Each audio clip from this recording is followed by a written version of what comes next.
In 2016, what seemed like a flawlessly planned cybercrime nearly became one of the largest bank thefts in history. A group of hackers came astonishingly close to stealing almost $1 billion from a central bank. Their strategy was sophisticated, their execution calm and precise, and success appeared imminent. Then, at the final moment, everything unraveled due to a single spelling error. It sounds impossible, yet a minor typo stood between criminals and a billion-dollar payday. The scene involved elite cybercriminals quietly manipulating banking systems behind the scenes, convinced no one was watching. From hidden locations, the attackers interfered with banking infrastructure, while enormous sums of money moved across continents within minutes. At first, everything unfolded exactly as planned, and the hackers anticipated victory. Suddenly, one transaction triggered internal warnings. Suspicion spread instantly, all because a single word had been spelled incorrectly. In a flash, what looked like a perfect triumph turned into a desperate escape. This is the true account of how an extraordinarily costly typo prevented nearly $1 billion from falling into criminal hands. This story is not fiction, it truly happened. To understand how events reached this point, it helps to step back and examine the setting. The story begins in Bangladesh, a South Asian nation whose capital is Dhaka. At the center of Dhaka stands Bangladesh Bank, the country's central bank. A central bank functions as the government's financial backbone, safeguarding reserves and overseeing national currency and monetary policy. Like many central banks, Bangladesh Bank stored a significant portion of its foreign currency reserves overseas. Billions of US dollars were held in accounts at the Federal Reserve Bank of New York. This arrangement is common, as countries require US dollars for international trade and imports. However, such vast reserves also represent an extremely attractive target for anyone daring enough to attempt theft. Transferring funds from a central bank account is far from simple. Banks rely on a system known as SWIFT, the Society for Worldwide Interbank Financial Telecommunication, to send secure international payment instructions. SWIFT acts as the messaging backbone of global finance, handling trillions of dollars daily. Each transaction requires precise details, from account codes to names and amounts. Normally, the system is extremely reliable. But by early 2016, unknown to Bangladesh Bank, skilled criminals had quietly found a vulnerability. Bangladesh Bank was an ideal target, with nearly $1 billion readily accessible. In January 2016, hackers infiltrated the bank's computer network, likely through malicious software introduced via phishing or infected websites. Rather than stealing immediately, they stayed hidden for weeks. During that time, they observed daily operations, studied how SWIFT messages were prepared, and searched for weaknesses. Their goal was patience, precision, and perfect timing. The attackers identified a critical opportunity in Bangladesh's weekend schedule, which runs from Friday to Saturday. By Thursday night, bank offices closed until Sunday. The hackers planned to strike during this gap, when no staff would be monitoring systems. Due to time zone differences, Friday in Bangladesh was still a working day in New York. This allowed the Federal Reserve to process transactions, while Bangladesh Bank remained unaware. The criminals had obtained valid credentials, enabling them to send messages appearing fully legitimate. The hackers did not limit themselves to just a handful of transfers. They prepared nearly 36 SWIFT requests in rapid succession. If every one of them had gone through, approximately $951 million would have been drained from Bangladesh Bank's account at the Federal Reserve in New York. This was essentially the entirety of the accessible funds. The operation was designed as an all-or-nothing gamble, with no room for partial success. The stolen funds were not meant to go directly to the hackers. Instead, they set up intermediary accounts to act as escape routes. In the Philippines, 4 accounts had been opened at Rizal Commercial Banking Corporation, commonly known as RCBC. These accounts had been created months earlier and remained inactive until the heist. They were registered under false identities, ensuring that any initial investigation would lead to fictitious individuals or expendable money mules. There was also a planned transfer to Sri Lanka. One instruction directed $20 million to an entity called the Shalika Foundation. On paper, it appeared to be a charitable organization receiving a generous donation. In reality, it was likely a front. Investigators later confirmed that no registered non-governmental organization by that name existed in Sri Lanka. Every destination account had been carefully selected to minimize suspicion. On the night of February 4, 2016, as Bangladesh bank employees left for the weekend, the hackers began executing their plan.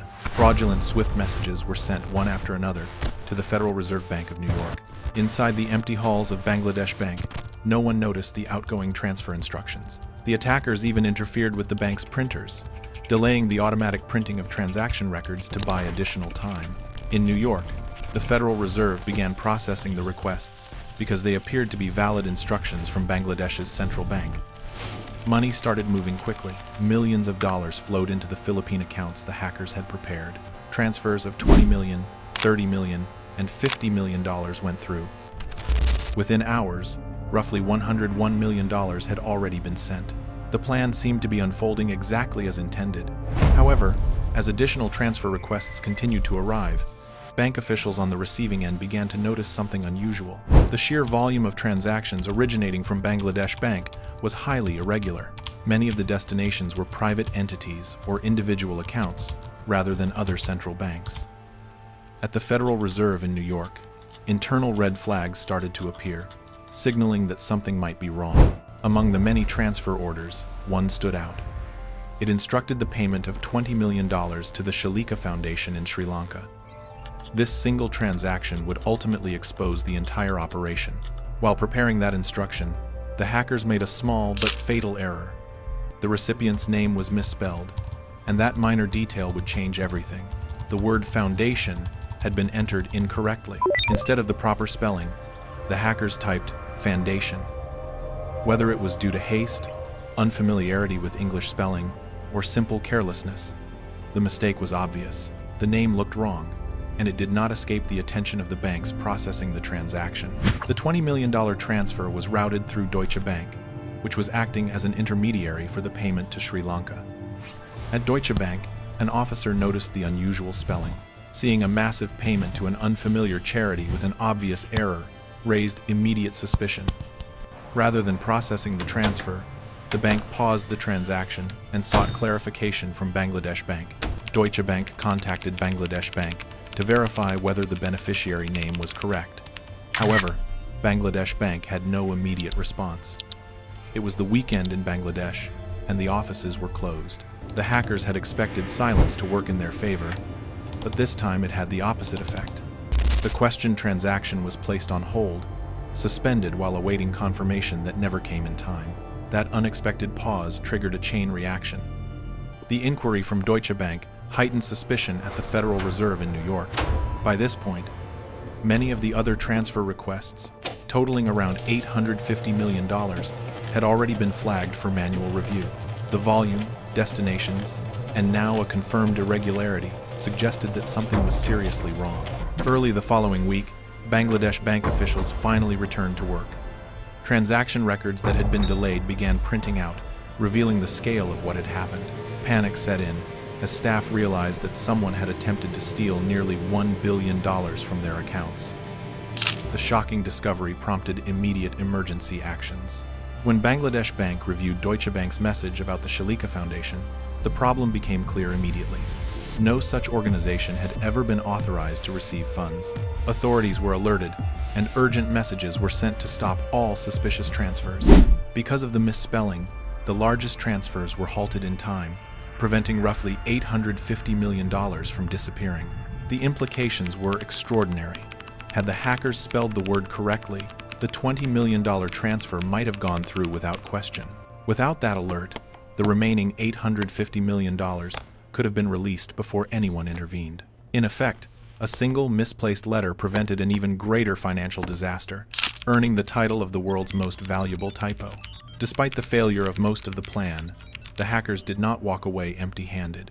Approximately $81 million had already been successfully transferred to the Philippines before the operation was shut down. Even though it was far less than the intended amount, it still ranked among the largest bank thefts ever recorded. The $81 million was distributed among the 4 RCBC accounts as planned. From there, the money was quickly funneled through a complex laundering network. Much of it flowed into casinos in Manila.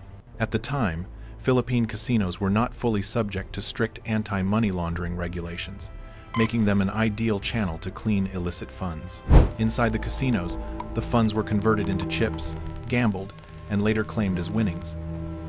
These winnings were then turned back into cash that appeared legitimate. By the time investigators began tracing the trail, much of the money had vanished, with reports suggesting that some of it even reached Hong Kong.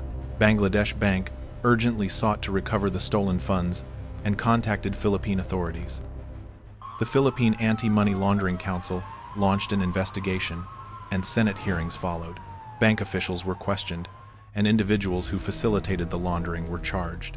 A branch manager at RCBC was later convicted, and the bank itself faced heavy fines and reputational damage. Gradually, investigators managed to trace and recover a portion of the stolen funds. Roughly $15 million was eventually returned to Bangladesh.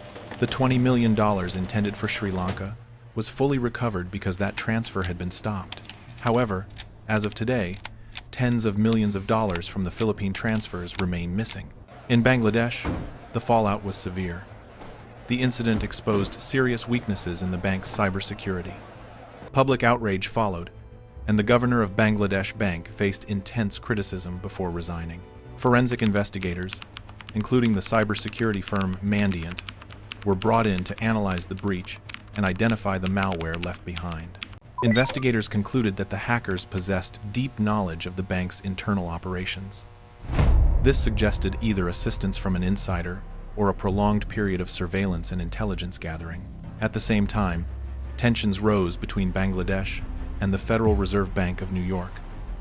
Bangladesh officials even considered legal action, arguing that the Fed should have stopped the transfers sooner. The Federal Reserve responded by stating that its systems had not been compromised. It emphasized that the SWIFT instructions carried valid security credentials and appeared authentic. According to the Fed, there was no immediate way to know the requests were fraudulent. The dispute reflected the frustration of all parties involved when such a massive sum went missing. As for the hackers, they remained largely anonymous. Investigators acknowledged that capturing them would be extremely difficult. Later evidence pointed toward a state-sponsored group known as Lazarus, believed to be linked to North Korea. The same group had been associated with the 2014 Sony Pictures hack and major global ransomware attacks. In 2018, the U.S. Department of Justice indicted a North Korean programmer connected to the case. Still, those who actually typed the fatal misspelling remain at large.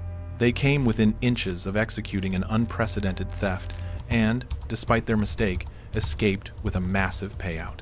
The 2016 Bangladesh bank heist stands as a remarkable lesson. It nearly became the largest bank robbery in history, only to be stopped by something remarkably ordinary, a spelling mistake. The incident showed that even the most carefully planned cybercrime can fail due to human error. At the same time, it served as a warning that financial institutions cannot rely on luck. Following the attack, banks worldwide strengthened their security, and the SWIFT network urged greater scrutiny of unusual transfers. In the end, the story of the Shalika Foundation remains a powerful reminder that in the digital world, even a single letter can change everything.